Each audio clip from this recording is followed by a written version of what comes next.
You're listening to the N2K Space Network.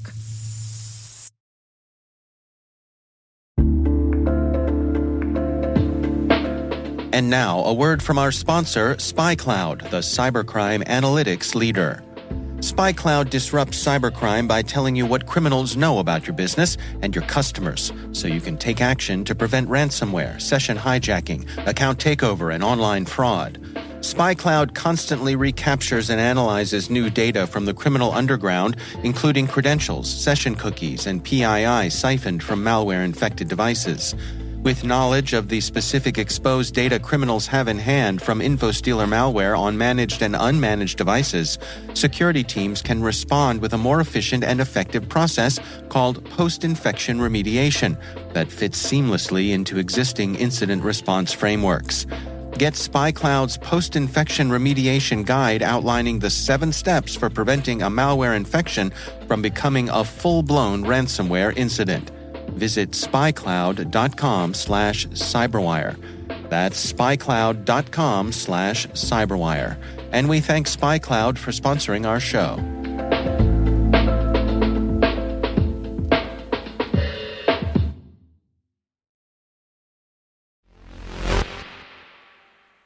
We have a mission. We are flying to Jupiter. We go there fully loaded with questions. Europe is getting there, Jupiter. Get ready for it. From the ESA Control Center in Germany, that was the voice of Operations Director Andrea Akumatsu, happy to report that an Ariane 5 rocket carrying ESA's JUICE spacecraft successfully launched. And now JUICE has begun its 8-year journey to the Jovian system. T-minus 20 seconds to LOS speed rest. Go for deploy. Roger roll. Today is April 14th, 2023. I'm Maria Varmazis, and this is T-minus.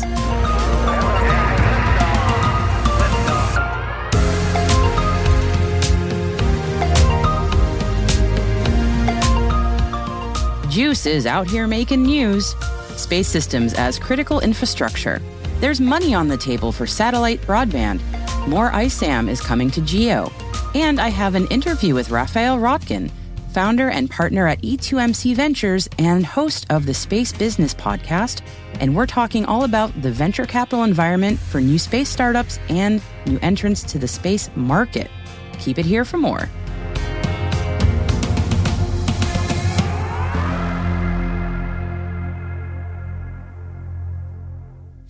Now, here are the headlines for today. This morning from Kourou, French Guiana, ESA's Jupiter Icy Moons Explorer, or JUICE, successfully launched on an Ariane 5 rocket.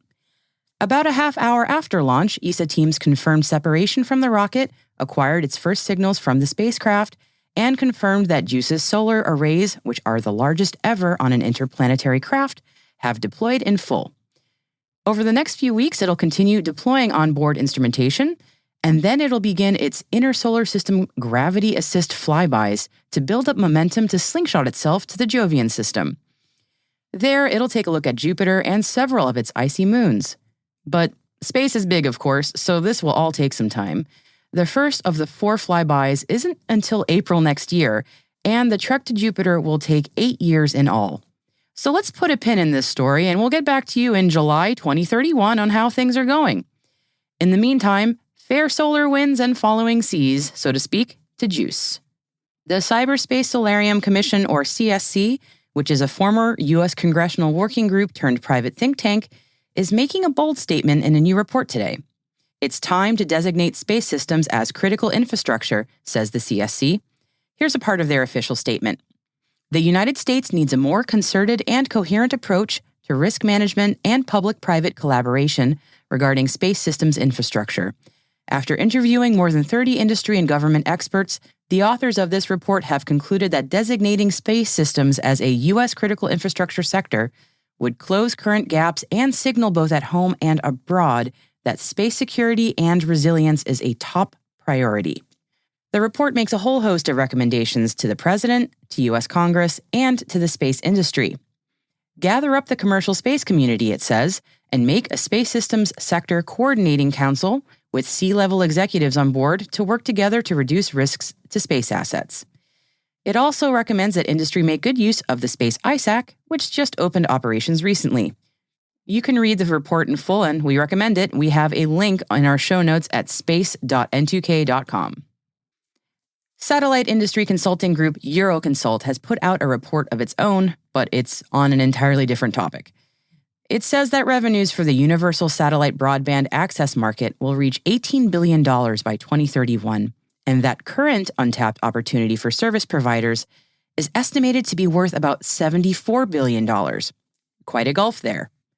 2/3 of the world now have some kind of broadband internet service, says the report, but 2.6 billion people are still without access, and they are largely in sub-Saharan Africa, India, and other parts of Asia, and they represent a huge opportunity for satellite internet providers. Probably not a big surprise to most of our listeners, but most of the populations without internet access will be hard to reach with terrestrial internet, so satellite can fill this gap with a combination of direct-to-home consumer broadband access, cellular backhaul, and community Wi-Fi access. What's making this increased access more feasible? What else but increased numbers of satellites and satellite constellations, and the adoption of high-throughput satellites? Both of these factors are contributing to making satellite internet access more affordable for more people. More ground segment wars, this one via Sat News. Another provider is expanding their services, and today it's Amazon Web Services' own AWS ground station, which says it's making wideband digital intermediate frequency available to its customers. Those customers can then use a software-defined radio of their choice to demodulate and decode downlink data in real time in their Amazon Virtual Private Cloud. Slice and dice any way you like, basically. Some investment news now on the in-space servicing, assembly, and manufacturing side of things, or ISAM. 2 of the 3 Northrop Grumman Mission Extension Pods, or MEPs, on its planned 2026 mission robotic vehicle have been spoken for. One's for Intelsat and the other is for Optus. The MEPs will be servicing large satellites in geosynchronous orbit, or GEO. Northrop Grumman's done this kind of work for Intelsat before now, twice actually. The first time was with an old inactive Intelsat satellite, and it gave it another 5 years of use. The second time was for one that was still in active use. Intelsat is working with other satellite servicing providers, it says, in addition to Northrop, but Northrop is the most far along. In an interview with CNBC, Senior Vice President Jean-Luc Froliger says when it comes to ISAM for their assets in GEO anyway, the field of options might be limited. Only 10% of their 56 satellites in the fleet are servicing candidates, he says. Some back-of-the-napkin math there. With this recent order from Northrop taken into account, that means there are 2, maybe 3 Intelsat GEO satellites left that could be serviced, depending on how you went around. There's still 1 MEP available on the upcoming 2026 mission, by the way, and no word yet on who the buyer is, but it's expected to be announced soon. Another quick note on Northrop Grumman, they also just cut the ribbon on a new facility in Albuquerque, New Mexico. It's going to support not just space systems engineering, but it'll also be working on integrated mission operations and cybersecurity services for various U.S. military customers. All these different capabilities, says the company, all need to work together to support what's needed for future space systems. And a quick follow-up to a story from this week about Space Force partnering with the commercial sector. Space Force Chief of Space Operations, General B. Chance Saltzman, added some important commentary to this point. Specifically, the relationship with the commercial space industry is, quote, one of the most important relationships that we have to make sure we get right. There's a lot of jargon muddying the waters, he says, and also some unclear delineations about what kind of capability Space Force is specifically looking for from the commercial side of things.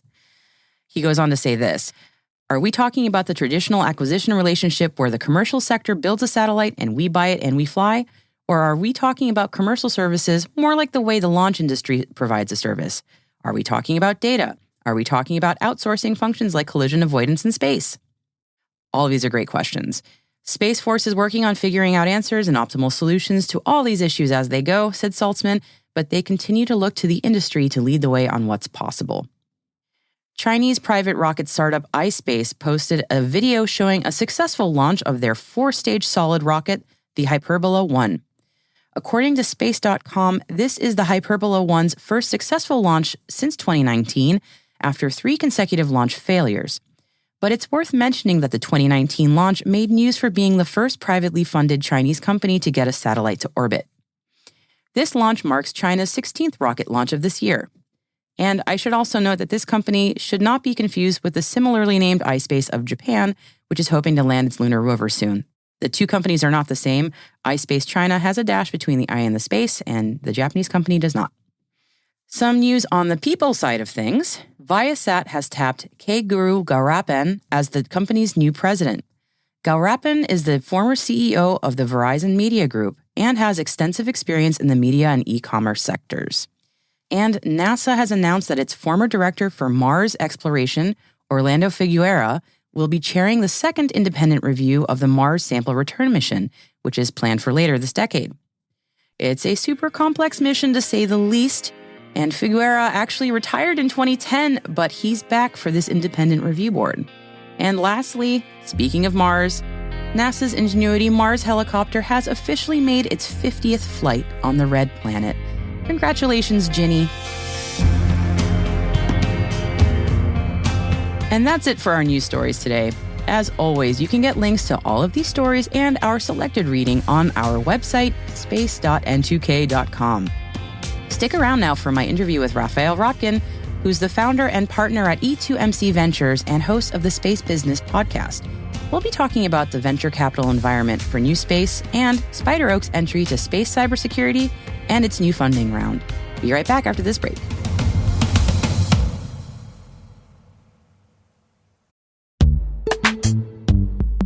This episode is brought to you by Palo Alto Networks, the leader in cybersecurity.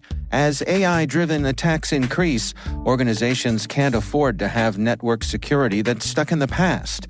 Discover how Palo Alto Networks can help you predict what's coming and proactively secure against it with a zero-trust, AI-powered network security platform built to secure whatever, whenever, wherever. To learn more, visit paloaltonetworks.com/network security platform.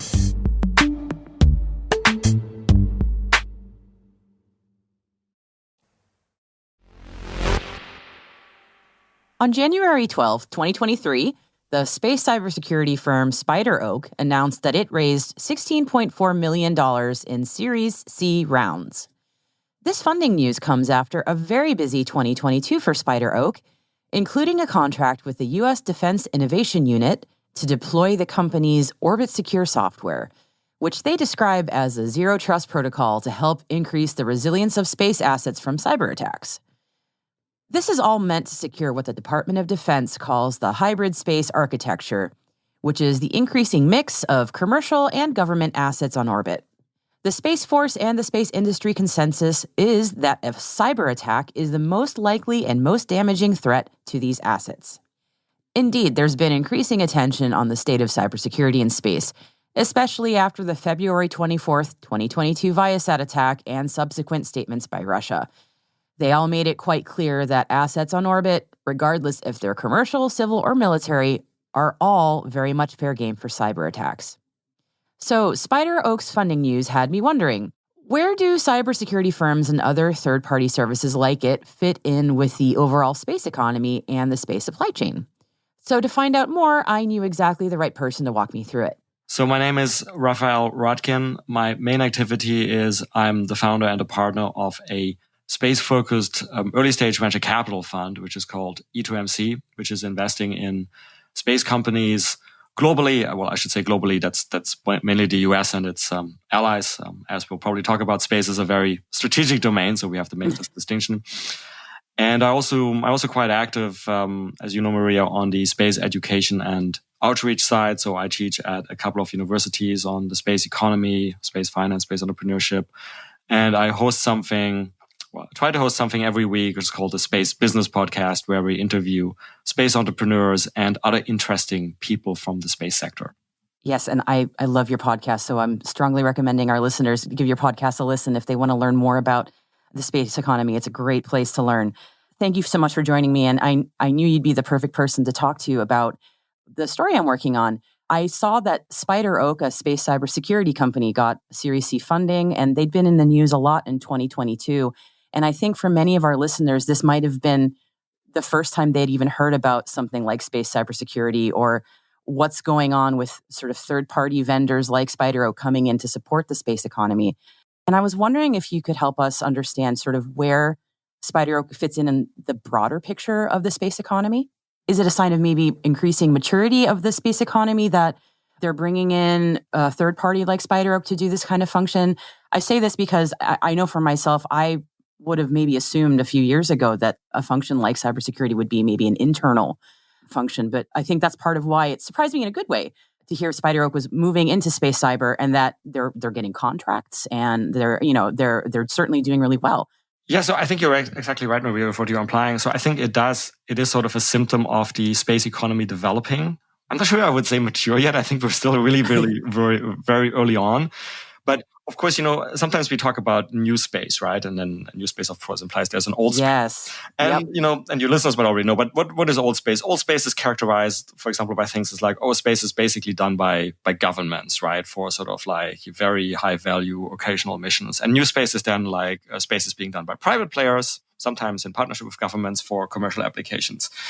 So I think you're right. It's sort of in the old space domain, probably there wasn't that much scope for necessarily a player like SpiderOak because a lot of these missions were very integrated, right?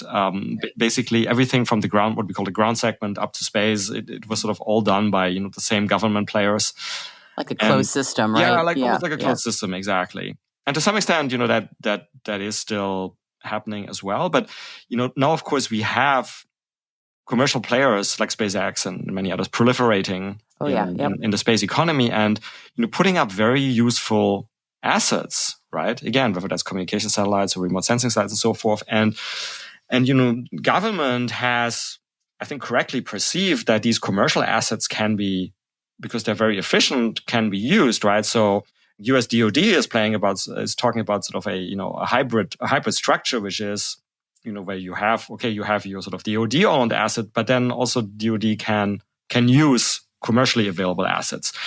So what that then means is that suddenly sensitive data is no longer in this closed system as you described it. It's running possibly on many different players' infrastructure, right? And that's when really the need comes in to make sure that data is protected. I was looking at, I think it was the Space Capital report about 2021 versus 2022 funding. I know you noted this in your podcast as well, your year-end review. You mentioned that it was like a tough funding environment for 2023, which is, not fun for anybody. I was wondering, do we think that maybe, for lack of a better term, these supply chain companies like SpiderOak maybe might buck that trend a little bit? Like they might have a slightly easier time of it this year? I know I'm asking you to think.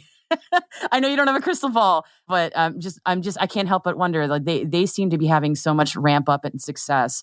Perhaps they might have an easier time of it compared to larger suppliers, or any thoughts on that? Or yeah, and it depends a little bit sort of when we talk about the funding environment, also the operational environment, so getting contracts. But I do consider, something that somebody like SpiderOak is doing, again, I think it's a critical activity. And so I would expect them to continue to receive contracts. And again, as very often in space, the government is sort of like an ever-present force, right? And it has some advantages, some disadvantages, but one of the advantages is you do have sort of like a backstop investor and customer of last resort. And, what people like SpiderOak are doing is also very critical for the government. I mean, as you know, SpiderOak, from memory, has received several government contracts. Indeed, I think they're in partnership with what's called the Defense Innovation Unit as well in the US. Yes. So, and that provides, let's say, financial and operational resilience to these companies, right? The fact that the government is there. And so maybe like while some commercial players may be taking a break or taking things slower, the government is there as a customer and maybe even as an investor sometimes. What I really like about something like SpiderOak is where if we want to develop the space economy, we really need what I would call interdisciplinary efforts, right? Because it is literally like taking, economy and putting it into this new domain, the space domain. And so, taking something like cybersecurity, which a lot of work has been done on Earth, right? And kind of transferring that to the space domain to help the economy there. That's fantastic. That's exactly what we need. Sort of like, people who are experts in one domain, applying that knowledge to the space economy. That is exactly what we need to develop the space economy. And there's many examples of that. In my day-to-day job as a venture capitalist, we are looking at many applications where, it's basically all about using space technology to serve some specific customer use case on Earth, and customers which are very typically not space/aerospace customers. But again, they may be insurance companies or mining companies or oil and gas companies or municipal governments or whatever. And so this requires an interdisciplinarity, right? Where you know about space on the one hand, but you also know about, in these cases I described a non-space target sector on the other hand. Mm-hmm. So anything like these examples, like Spider Oak, where people who have one expertise take that and help it to develop in the space economy, I think is very positive. And it's precisely what we need to develop the space economy into this like multi-trillion-dollar economy that everybody wants to have in the next 1 to 2 decades. It's a very exciting field, and I'm sure I hope we've piqued a lot of people's interest, and they'll think about applying their skills to the space economy as well. So, yeah, Raphael, thank you so much for speaking with me and sharing this information with our listeners. I really appreciate it. Thank you. Anytime.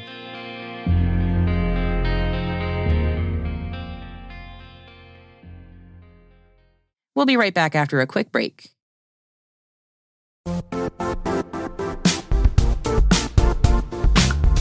Now, a word from our sponsor, the Johns Hopkins University Information Security Institute, currently seeking qualified applicants for its innovative Master of Science in Security Informatics degree program.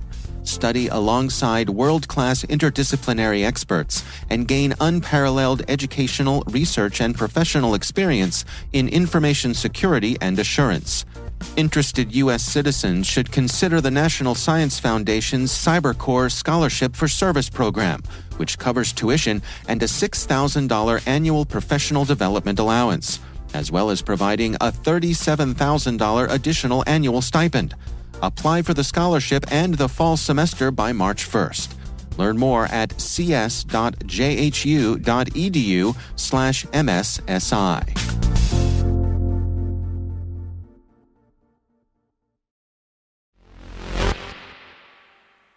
Welcome back.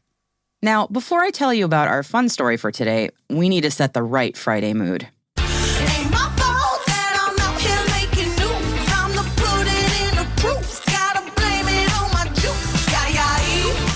Okay, that's better. Now, no need to blame it on the juice. Instead, you can enjoy the juice while you celebrate Juice's successful launch today. And not just any juice, but #SpaceJuice. ESA organized a mocktail recipe competition to celebrate the Juice mission, and people submitted over 70 recipes for judging. Would have loved to be on the judging panel for that one, huh? ESA judges then picked their winners and published them in a gorgeous Juice mocktail recipe book. Link in our show notes, of course. These mocktails are gorgeous and delicious, and again, they're non-alcoholic, though I'm not going to stop you if you want to change that, I'm just saying. The first prize winner by Margherita Gagnoni is the Europa Geology drink, and here is the recipe. 30% tonic water, 30% coconut water, 20% ginger ale, and 20% apple juice. You add 1/3 teaspoon of blue spirulina to represent ancient algae, representing the hopes to find possible life conditions on Jupiter's moon Europa, then a pinch of edible golden sparkling powder to represent the moon's geological activity, a spoon of brown rock crystal sugar for the moon's rocky core, and you let it precipitate. Top it with crushed ice, sprinkle with cinnamon powder for the icy moon's surface, and for decorations, use sticks with star anise to give the appearance of palm trees at the spaceport in French Guiana. This drink sounds delicious and looks gorgeous. Actually, they all do. I can't wait to try some myself. Happy Friday, everybody.